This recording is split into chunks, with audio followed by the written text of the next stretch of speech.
name is Amanda, and as we saw in the video before, so my topic today I'm gonna talk about Fairuz and Rahbani's brothers. So the video that I displayed few seconds before, it was one of the most famous songs for Fairuz, and it's written by Rahbani's brothers, who are Asi and Mansour Rahbani.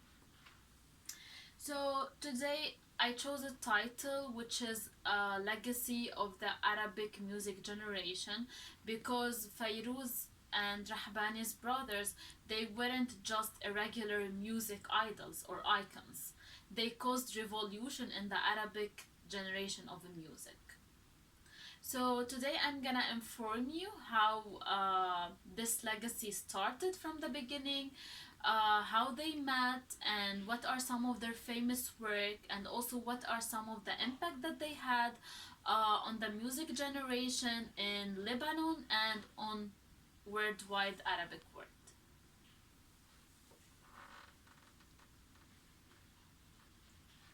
So I'm gonna first start by telling you why I chose them particularly. So I chose to talk, first of all, I didn't talk like individually about each artist, because actually we cannot talk about Fairuz and not talk about Rahbani's brothers, or talk about Rahbani's brothers or not to talk about Fairuz. They they made collaborative work and they worked together to achieve this epics that we now know today.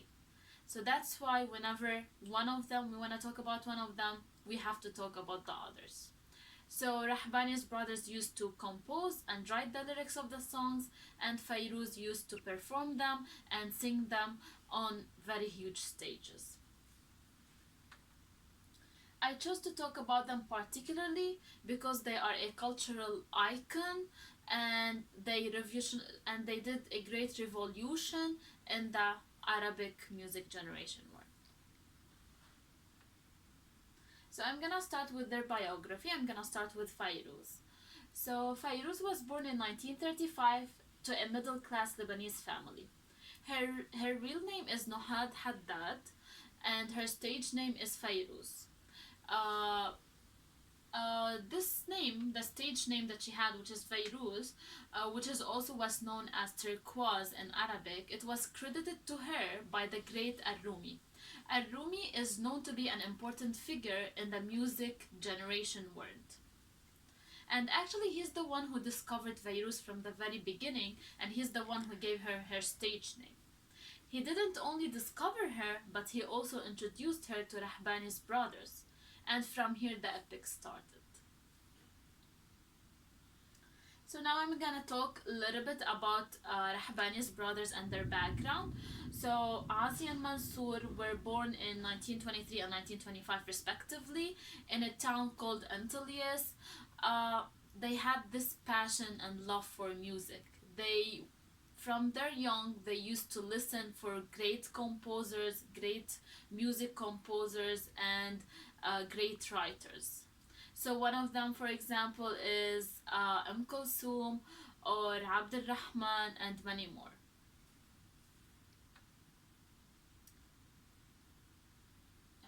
So they were greatly influenced by the Arabic classic, and they started studying the Eastern and the Western style of music from an early age. And later on in their songs, they were known by their masterful infusion between the Western and the Eastern style in their compositions.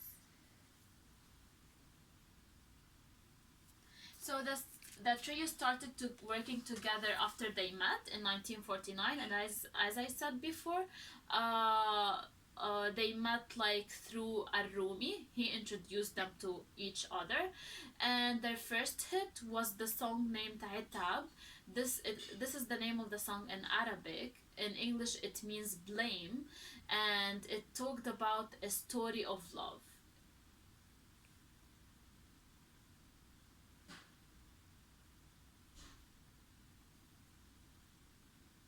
So now I'm gonna start talking about their work.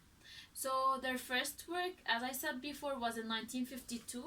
That trio, Fairuz and Rahbani's brother, produced their first hit song, which is Al Itab. and in English it's called The Blame. Their second song, which was called Raji'un, or The Returning Ones, it was produced after after the things that were going on in Palestine. So it was more like interaction on what is going on in the Arabic world, on the problems that the Arabic countries are facing. So that's why uh, Rahbani's brothers and Fairuz, they transitioned the music to a whole new level. So at first it was just entertaining, for the purpose of entertaining. Later, Rahbani's brothers and Fairuz, they became activists. So they interacted, they tried to reach their voice by their songs, by their lyrics. They tried to relay messages of unity, of peace, of love of their country, greatness of Lebanon, of patriotism.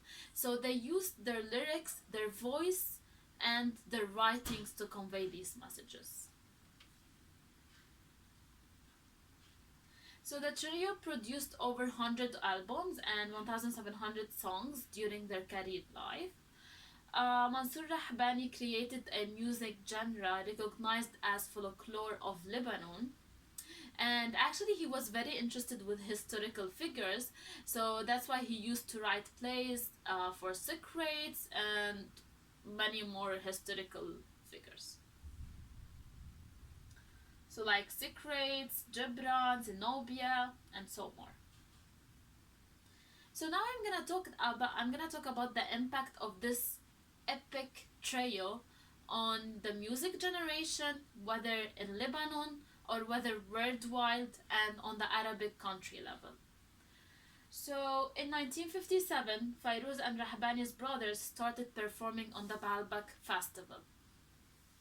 This was a great milestone for them because they transitioned from studio singing and studio performing actually to big stage performance in front of live audience, which was like a great step for them in their career.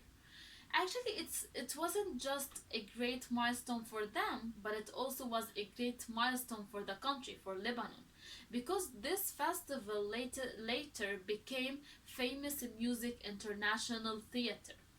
So actually, they introduced a cultural practice through their songs, and this festival now happens yearly in order to demonstrate the culture of Lebanon. And all of these songs which are related, these songs don't only talk about the past, they talk about the culture of Lebanon, they tell stories about the Lebanese people, they represent issues that Arabic people they're facing in their life. So, as quoted by many interpreters, this group didn't only entertain Arabic generations through centuries, but they shaped the identity of the Lebanese culture. They also created a new style of music. So also they changed the Lebanese mentality of generating music. And they fused between the Western and the Eastern style in their work. And this is actually what made them very special because they always conveyed a message. Their songs, till now, it's in our hearts, it's in our mind, even though it's 7 years, like some of the songs were 7 years old, till now we sing it, till now we hear it, because they're cultural, they represent the soul of Lebanon. So in 1995, after the civil war came to end, a giant concert of 50,000 people from all ethnicity and religion, Islams whether or Christians, they gathered in downtown Beirut just to watch the performance of Fairuz. There was a reporter reporting this great event. His name was Jack. Yeah, and he described her performance as that. So when the musicians began to play, the audience held their breath, and then Fairuz appeared. She planted herself and stood immobile and strong like a cedar. and she sang for the 50,000 gathered at her feet and the 200,000 ghosts of the war. She sang not just for the people watching her performance, she sang for the people who died in the war. She sang for Lebanese people. All of them, one voice, having one desire, which is unity, which is peace, and all of them uh, like gathering just for the love of their country.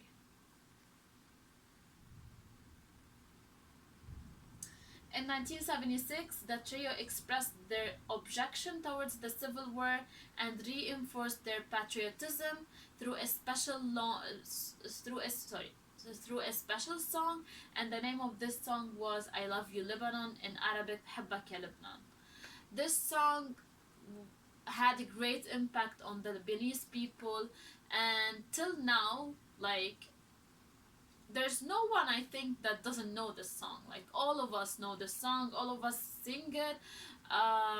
It was a special because, like, it came from the heart, and all of their work came from the heart, and that's why it's always in our heart. It stayed in our heart and in our mind.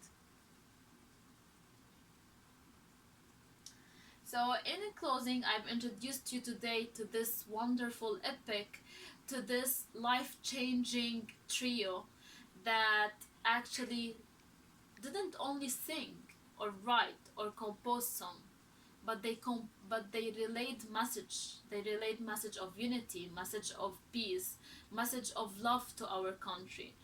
The songs of this trio, it's always in our heart and will never die and will stay throughout all generations. And we're gonna keep on singing it and hearing it and repeating it till the death.